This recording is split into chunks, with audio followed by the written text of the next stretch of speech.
धन्यवाद देतो राजा तुझ्या वचनासाठी. येणारी वेळ तुझ्या हातात देतो प्रभू. तुझं वचन जसं येत असताना आम्ही प्रार्थना करतो. ओ प्रभूजी, ऐकणारं कान समजणारं मन असं तू आम्हाला दे आणि तुझं वचन आमच्या जीवनामध्ये कार्य करून 100% तुझ्या गौरवासाठी येशूच्या नावात आमेन. आमेन. गए संडे को हमने कौन सा वचन लिया था, याद है आपको? याद है? यशाया 1:12. यशाया 1:12. यशाया 1:12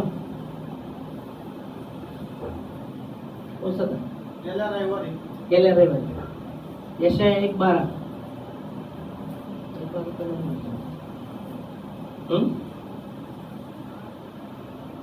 यशाया 1:12 लक्षात नाही?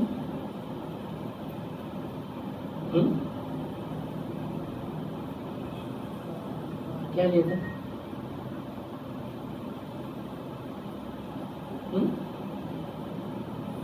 सॉरी याकूब मधलं घेऊ. याकूब याकूब 1:12. याकूब 1:12 हा. धन्य आहे तो व्यक्ती धन्य तो पुरुष जो त्याच्या परीक्षेत टिकतो. हा. कारण जेव्हा ती परीक्षा तो उत्तीर्ण होईल तेव्हा त्याला विजेत्याचा मुकुट मिळेल. तो मुकुट देवाने जे त्याच्यावर प्रेम करतात त्यांना देण्याची अभिवचन दिले आहे. तो हमने देखा था वचन, क्या ही धन्य है वो पुरुष जो परीक्षा के समय स्थिर रहता है, वो खरा निकलकर जीवन का मुकुट पाता है, जिसकी प्रतिज्ञा परमेश्वर ने की है, अपने प्रेम रखने वालों के लिए की है. आमेन. हालेलुया. और गुरुवार के समय हम नम्रता के विषय में बता रहे थे. नम्रता. यीशु मसीह ने कहा कि क्या ही धन्य है वे लोग जो मन के नम्र है, वो पृथ्वी के अधिकारी होंगे. Praise Lord. और नम्रता के विषय में हम आगे बढ़ रहे थे और नम्रता का अर्थ भी बता रहे थे. नम्रता क्या है? और गई बार हम जब देख रहे थे खास करके स्तुति के विषय में, स्तुति यदाह स्तुति के विषय में बता रहे थे. यदाह मतलब, यदाह का अर्थ है प्रशंसा करना. हमने गए बार देखा. स्तुति के विषय में था जो भजन संहिता 22 के 3 वचन से हमने शुरू किया था. इस्राएल की स्तुति के सिंहासन में विराजमान परमेश्वर तू पवित्र है. आमेन. उससे लिया था ना, स्तुति के विषय में लिया था ना,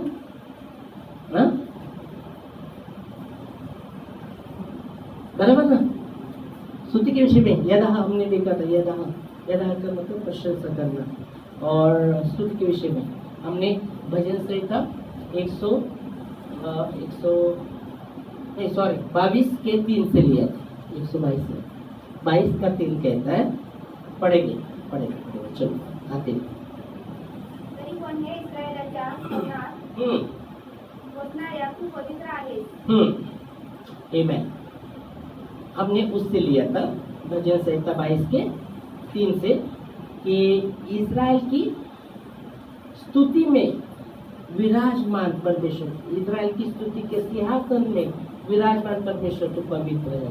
और हमने देखा था, इसलिए हम देखते कि हमें उसकी स्तुति करना है, उसकी स्तुति करना है. जब हम स्तुति करते, वो पुराने नियम में बोला धूप जलाया जाता था. सुगंधी धूप जब परमेश्वर के पास चली जाती थी, वो प्रभु उसका सुगंध वो लेते थे और प्रसन्न होते थे.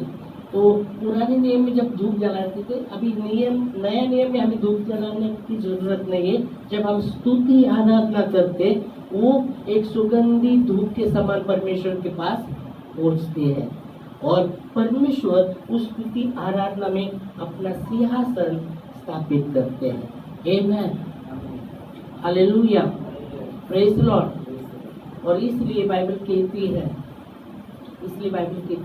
इब्रानियों 13 के 15 में हमने देखा था कि होठों का यज्ञ, होठों का फल, उसका नाम अंगीकार करने वाला होठों का यज्ञ हमें परमेश्वर को नित्य देते रहना है, नित्य चढ़ाते रहना है। Praise God, hallelujah. जैसे हमने देखा था कि यूहन्ना 3:14 में जैसे जंगल में मूसा ने सांप की प्रतिज्ञा रखी और ऊंचाई पर रखा, उसी तरह हमें मनुष्य के पुत्र को आवश्यक है ऊंचाई पर रखना। और जब हम स्तुति करते हैं, उसकी प्रशंसा करते हैं, हम प्रभु को ऊंचे स्थान में रखते हैं, उसको ऊंचा उठाते, क्योंकि वो ऊंचा है ही है। पर जब हम उसकी स्तुति करते हैं तो क्या हम देख सकते हैं, क्या देखते हैं? यूहन्ना 3:14 में हमने देखा था, देखो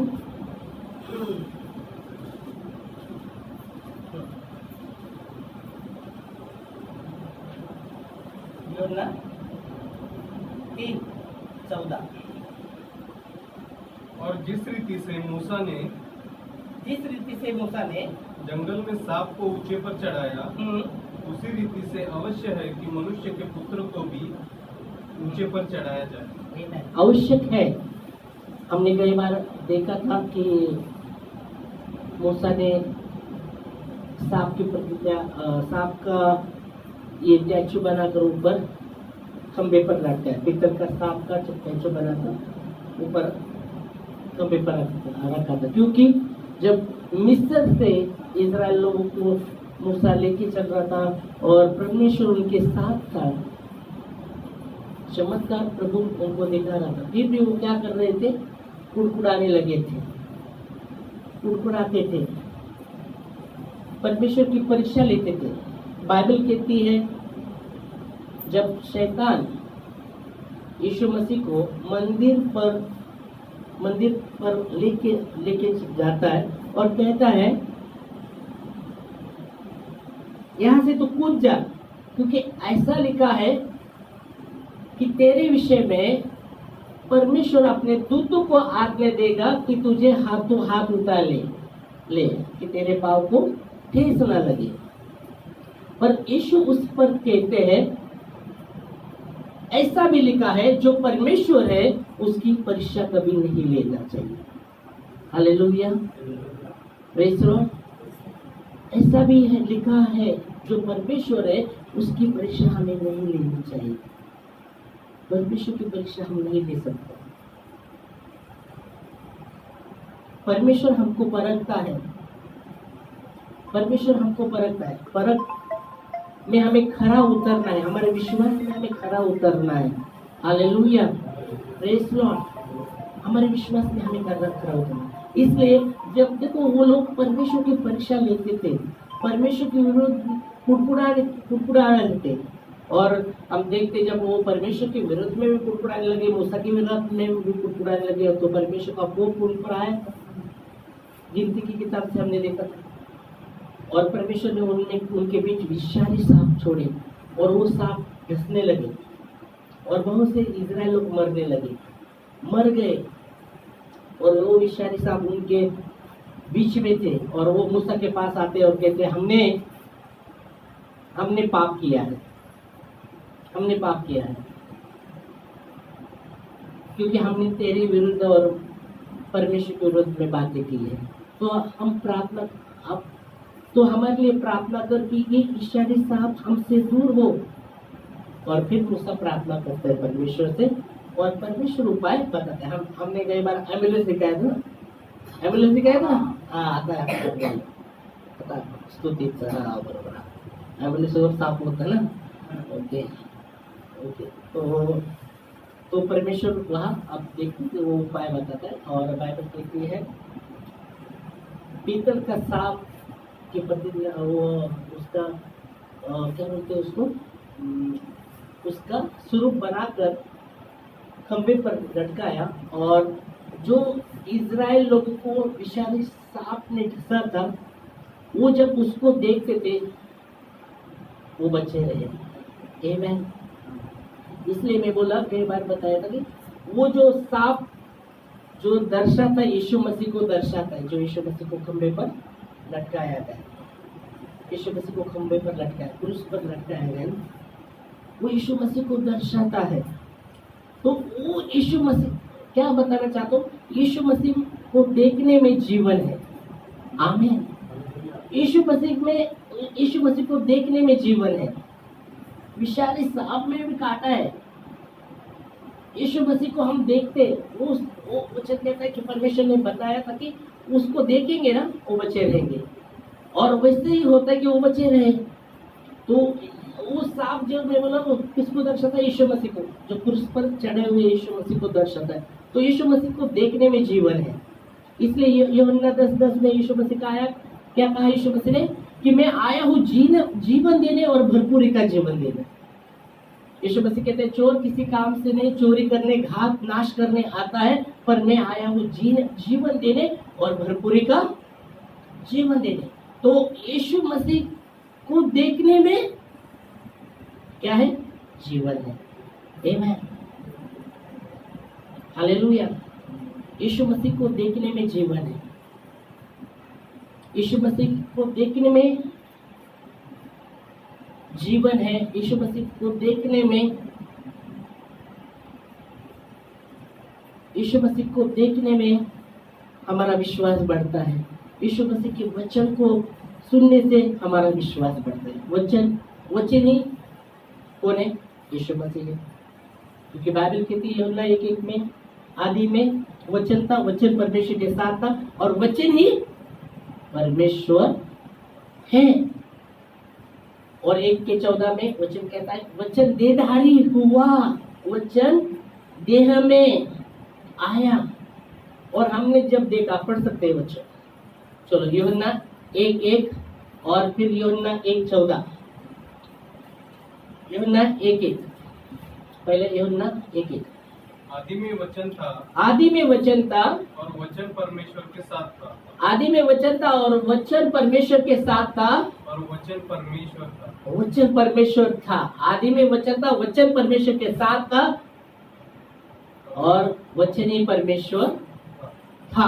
फिर 14 वचन उसका, और वचन देहधारी हुआ। अभी वचन क्या हो रहा है? देह में प्रवेश कर रहा है। वचन, जो वचन है वो देहधारी हुआ, देह में आया। आगे, और अनुग्रह और सच्चाई से परिपूर्ण होकर हमारे बीच में डेरा किया। आमीन। अनुग्रह और सच्चाई से परिपूर्ण, वो यीशु मसीह अनुग्रह और सच्चाई से परिपूर्ण है। आमीन। और हमारे बीच में डेरा किया। और वो क्या कहता है? और हमने उसकी ऐसी महिमा देखी, ऐसी महिमा देखी, हमने उसकी ऐसी महिमा देखी जो जैसे पिता के एकलौते, हाँ एकलौते की। आमीन। एकलौते की। इसलिए हमें देखना, या आप जब देखते हैं यीशु मसीह को देखने में जीवन है। यीशु मसीह को देखने में जीवन है। यीशु मसीह को देखने में हमारे विश्वास को वो बढ़ाता है। क्योंकि बाइबल कहती है इब्रानी 12:2 में, जो विश्वास का कर्ता और सिद्ध करने वाला परमेश्वर है उसकी ओर ताकते रहो, उसकी ओर देखते रहो, उसकी ओर देखते रहो। इब्रानी 12:2।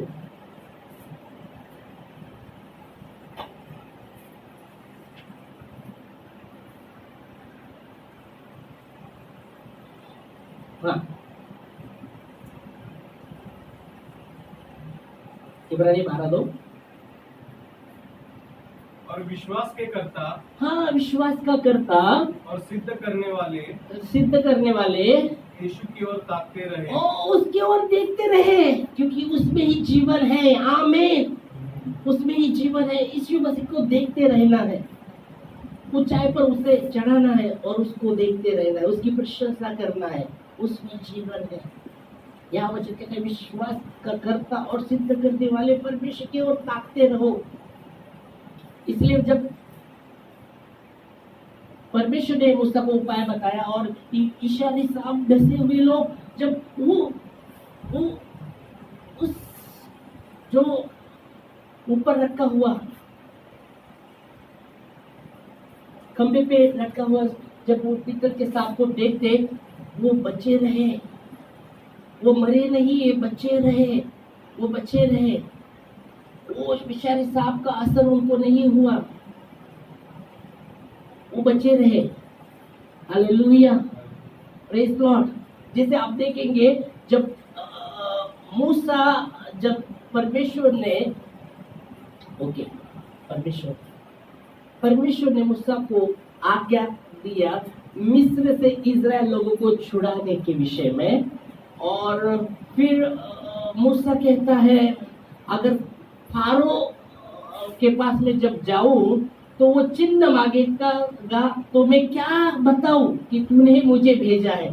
तो मूसा के हाथ में लकड़ी थी, तो परमेश्वर कहता है वो लकड़ी को नीचे डाल, और वो जो लकड़ी थी और मूसा जब वो नीचे डालता है वो बड़ा सांप बन जाती है, वो बड़ा सांप बन जाती है। फिर परमेश्वर कहता है अभी उसको पूंछ से उठा। सांप को पकड़ना भी रहता है तो उसके सिर को पकड़ते लोग कि बाबा ऐसे ना, सिर को दबोकर उठाते, पूंछ को पकड़ के उठाते नहीं तो बहुत बार काट सकता है उल्टा। तो यहाँ ये इतना विशाल सांप, जब मूसा भी डर जाता है, उस लकड़ी का सांप हुआ तो परमेश्वर कहता है पूंछ से अभी उठा, और प्रभु के आज्ञा के अनुसार वो पूंछ से ऐसा उठाता है, फिर वो लकड़ी हो जाती है। परमेश्वर कहता है यही चिन्ह रहेगा, ये तेरे लिए चिन्ह रहेगा। फिर ये दूसरा मिस्र में जाता है तो बताता है, और फिर फारो भी जब उससे बात करता है, ठीक है तेरे को परमेश्वर ने भेजा है तो क्या चिन्ह है, तो ये क्या करता है अपनी जो लकड़ी थी वो डाला नीचे, वो बड़ा सांप बन गया। वो सांप बन गया तो फारो भी हंसने लगता है, अपने जो उसके वो मिस्र में जो जादूगर रहते उसको भी बुलाता है, उनके भी सांप, वो भी सांप कर देते जादू से, उनके भी सांप हो गए। और देखने लगे सब, अरे ये देखने लगे, पर मूसा का सांप है ना, जादूगर ने जो अपने जादू से सांप बनाए रहते ना, उसको निकलने लगता है। एक को निकला, दूसरे को निकला, सब जादूगर के सांप को निकलता जाता है, निकलता ही जाता है, सबको खा डालता है, निकलता जाता है, अकेला वो रहता है। Hallelujah, praise God, hallelujah.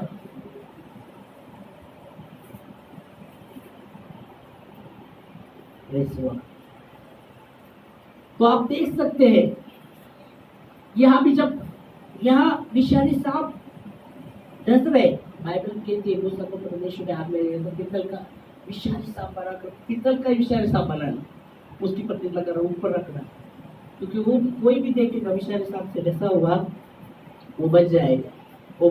इसलिए मैंने बोला वो जो पीतल का सांप यीशु मसीह को दर्शाता है, बाइबल की जब यीशु मसीह, अभी आने वाला है गुड फ्राइडे, उसके विषय में हम जब वचन देखेंगे तो और गहरे से बताएंगे उसके विषय में, पर अभी थोड़ा सा बताता हूँ। तो यहाँ आप देख सकते हैं कि यीशु मसीह को देखने में क्या है, जीवन है। इसलिए यीशु मसीह ने कहा मैं आया हूँ जीवन वो पाए और भरपूरी का जीवन पाए। तो यीशु मसीह को देखने में विश्वास बढ़ता है, क्योंकि विश्वास का कर्ता और सिद्ध करने वाला वही है। आमीन। आदि में वचन था, वचन परमेश्वर के साथ था और वचन ही परमेश्वर है, और वो वचन देहधारी हुआ। यीशु मसीह का आप देखेंगे तो यीशु मसीह वो वचन था और वो वचन देहधारी हुआ, देह में आया, और वो जो देखते वो बताते कि हमने उसकी ऐसी महिमा देखी कि एकलौते परमेश्वर के एकलौते पुत्र की। आमीन, हालेलुया, प्रेज लॉर्ड। और इसलिए हमें वचन कहता है आपका विश्वास रोमियो 10:17 में लिखा गया है, विश्वास सुनने से और सुनना मसीह के वचन से होता है। विश्वास कैसे आपका बढ़ेगा? परमेश्वर के वचन को आप सुन रहे हैं, उसके वचन को हम सुन रहे हैं, विश्वास उससे बढ़ता है। बाइबल कहती है विश्वास के द्वारा अनुग्रह से तुम्हारा उद्धार हुआ है, ये तुम्हारे हाथ से नहीं हुआ, आपके और मेरे हाथ से नहीं हुआ कि कोई भी बोल सके कि अरे हमारे विश्वास के कारण हमारा उद्धार हुआ। नहीं, ये हमारे हाथ से नहीं हुआ, ये परमेश्वर का वरदान है, ये परमेश्वर का वरदान है, अनुग्रह। उसके लिए आपने और मैंने कुछ भी मेहनत नहीं किया, ये गिफ्ट है, वरदान है परमेश्वर की ओर से। और विश्वास भी परमेश्वर ही देता है। आपके पास जो भी विश्वास है परमेश्वर की ओर से है। मैंने गए बार जब बता रहा था, कल ही रात को हम जब विश्वास के विषय में थोड़ा देख रहे थे, तो बोला बहुत बार लोग है ना उसके परिणाम के अनुसार अधिक वो सोच विश्वास कर लेते हैं, और बहुत बार क्या होता है वो उनके लिए खतरनाक हो जाता है। कैसे? उदाहरण के लिए हमने बोला एक व्यक्ति सोच रहा है मैं कितना विश्वास करता हूँ, मेरा कोई बीमार है वो चंगा होगा ही होगा, और अंत में क्या होता है वो व्यक्ति चंगाई न पाते हुए मर जाता है। तो वो कितना विश्वास किया था और ऐसा क्यों हुआ, और वो विश्वास से पूरी रीति से उड़ जाता है। पर नहीं, जो भी परमेश्वर ने उसके परिणाम के अनुसार हमें विश्वास दिया, हमें उसको संभालना है। मैंने बोला एक तो परमेश्वर, वो व्यक्ति, एक बहुत पहले की बात है, एक बहन का फोन आया था, उसकी माँ बहुत ही बीमार थी, सीरियस थी, और वो मेरे को बहन ने फोन करके प्रभु पास्टर मेरे माँ के लिए प्रार्थना करो कि वो चंगे हो जाए। मैंने पहले बोल दिया, एक तो परमेश्वर ऐसा भी कर सकता है कि हम प्रार्थना करके चंगाई के द्वारा उनको छुटकारा दे सकता है, नहीं तो उसकी तकलीफ, जो उनको हालत तकलीफ है ना, उससे वो छुटकारा दे सकता है उसके द्वारा, मतलब उनको मुक्ति दे सकता है वो तकलीफ से। क्योंकि बाइबल की परमेश्वर सन के परे परीक्षा होने नहीं देता। जब परीक्षा होती तो सामर्थ्य मिलता है के लिए, और उससे बाहर भी निकालता है। दो चीज से बाहर निकालता है, एक तो चंगाई से देगा, नहीं तो उनकी तकलीफ, जो अगर उसको बहुत ही तकलीफ हो रही तो आप वो तकलीफ से मुक्ति देगा, तकलीफ से मुक्ति देगा। तो कहना क्या चाहते हैं हम, विश्वास जो भी परमेश्वर ने दिया है, हाँ प्रभु हमको मालूम है अगर वो व्यक्ति अगर मर भी जाता है, हमारा एक विश्वास है कि हम फिर से उसको देखेंगे। हमें आशा है मसीह में। जो लोग, जो बाहर के लोग हैं, उनको कोई आशा नहीं, उसके जैसे हमें शोक नहीं करना। हमें विश्वास है कि एक दिन हम उनको मिलेंगे। वो मृत्यु से पार होकर जीवन, जो प्रभु पर विश्वास करता है वो मृत्यु से पार होकर जीवन में उसने प्रवेश किया है। आमेन, हालेलुया। ऐसा कोई परमानेंट नहीं है, मैं अमर हूं, मैं इधर है, कभी मरने वाला नहीं, ऐसा कोई है क्या? इधर का कुछ, यहाँ का डेरा उठने वाला है, परमानेंट नहीं है इधर बाबा। पृथ्वी पर कोई परमानेंट नहीं, कोई परमानेंट नहीं, यहाँ का डेरा उठने वाला है। कितने बड़े बड़े सेवक आए, वो भी सो गए, सब सो गए। पर बाइबल कहती है यहाँ जब हम सोते हैं वहाँ आँख खुल जाता है, यहाँ बंद होता है वहाँ खुल जाता है। यहाँ का जीवन, यहाँ सोते वहाँ जीवन शुरू होता है।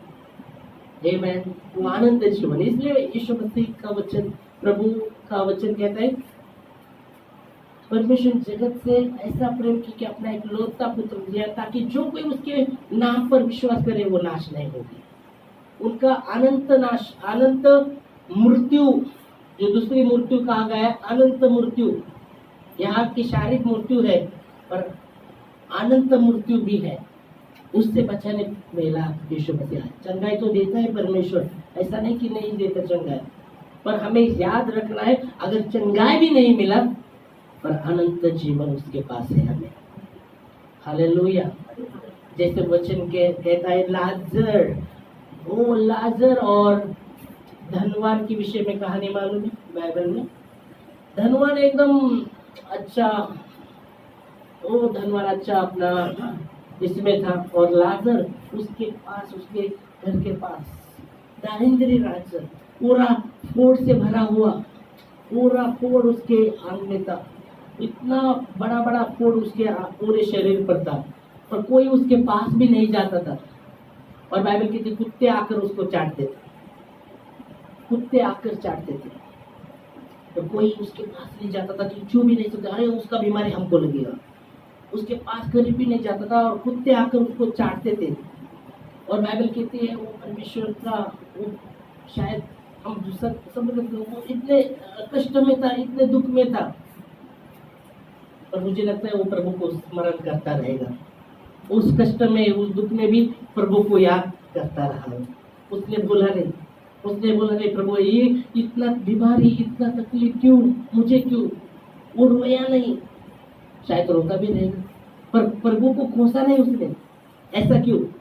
और वचन कहता है वो धनवान व्यक्ति अपने थाट में था, अच्छे अच्छे कपड़े पहन लगता था और उसका जो भी खाना गिरता था वो उसके चाकर आकर फेंकते थे, उसको करीब नहीं जाते थे, फेंकते थे। वो उस पर वो अपना वो खाता था, कोई उसके पास मनुष्य नहीं आता था। और बाइबल के एक दिन वो मर गया, लाजर मर गया। लाजर मर गए के बाद कुछ दिन के बाद धनवान भी मर गया। उसका जो भी आरती एकदम थाट माट से लेके फूल भी एकदम अच्छा लेके गए। पर जब धनवान जब मरा, उसने यहाँ जब आग बंद किया, वहां आग खोला तो वो देखता अरे मैं तो आग में हूँ, चारों ओर आग है आग।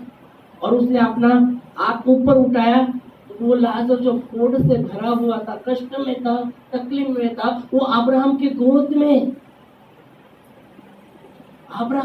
में बैठा हुआ। फिर इसको इधर देखता है, इधर उसको सहन नहीं हो रहा वो आग। तो ये धनवान कहता है अब्राहम को, वो उधर और मैं इधर क्यों, ऐसा क्यों? तो अब्राहम कहता है तूने अपने जीवन में सुखी भोगा है, इसने अपने दो जीवन में कितना तो कष्ट, कितना तो तकलीफ से गाया, इसलिए मैं अभी उसको शांति दे रहा हूँ। आमीन, हालेलुया। फिर वो कहता है, अब्राहम को कहता है कि उसको इधर भेज, मेरे को जबान पर है ना एक थेम पानी का, मेरी जबान को रख, मेरी जबान पर एक थेम पड़े, उसको भेज। तो अब्राहम कहता है नहीं, कोई ऊपर से नीचे नहीं आ सकता और नीचे से कोई ऊपर नहीं जा सकता। फिर वो कहता है ओ प्रभु, अब्राहम को कहता है एक काम कर, इसको भेज, मेरे भाई है उनके पास भेज कि ऐसा ऐसा है कि वो बच जाए, ये आग में आने से बच जाए। मेरा तो अभी हो गया ऐसा, पर वो बच जाए। वो अब्राहम कहते हैं उनके पास परमेश्वर का वचन है, वो उस पर भरोसा नहीं करते तो ये मरने कर जिंदा करके उसको उनके पास भेजा, उस पर क्या विश्वास करेंगे? तो क्या बताना चाहते हैं कि दूसरी मृत्यु से पार होते हैं जब यीशु मसीह पर विश्वास करते, अनंत जीवन उनको। इसलिए बोला यहाँ का डेरा है, कोई परमानेंट नहीं है, यहाँ का उठने वाला है, ऐसा कोई बोलने का कोई परमानेंट कभी मरने वाला नहीं। तो शारीरिक मृत्यु तय ही है, और शारीरिक मृत्यु के साथ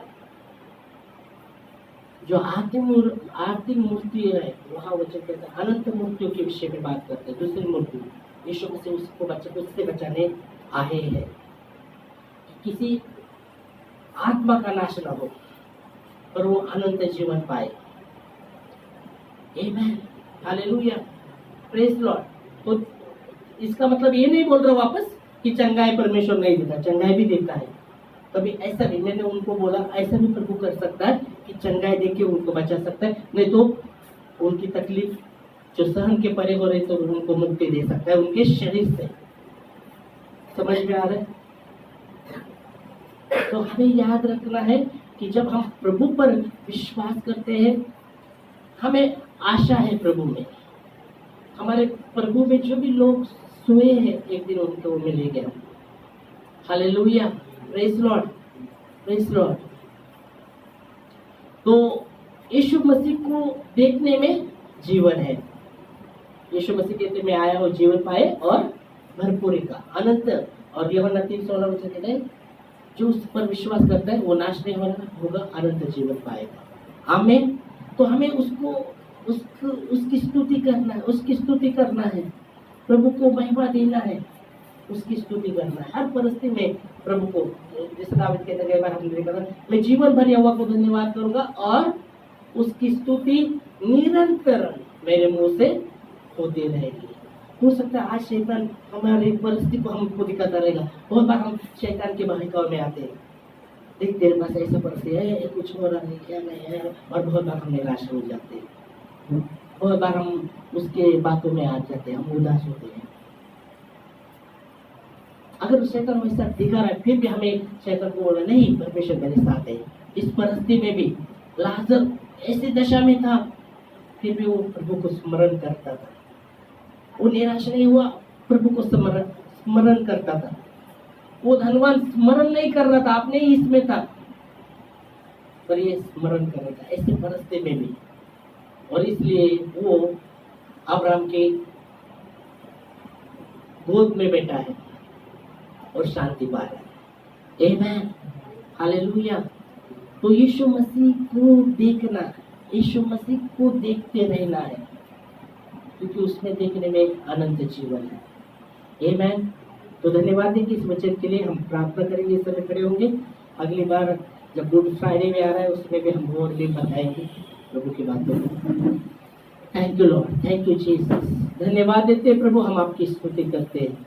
इज़राइल की स्तुति के सिंहासन में विराजमान परमेश्वर, आप पवित्र हो और आपकी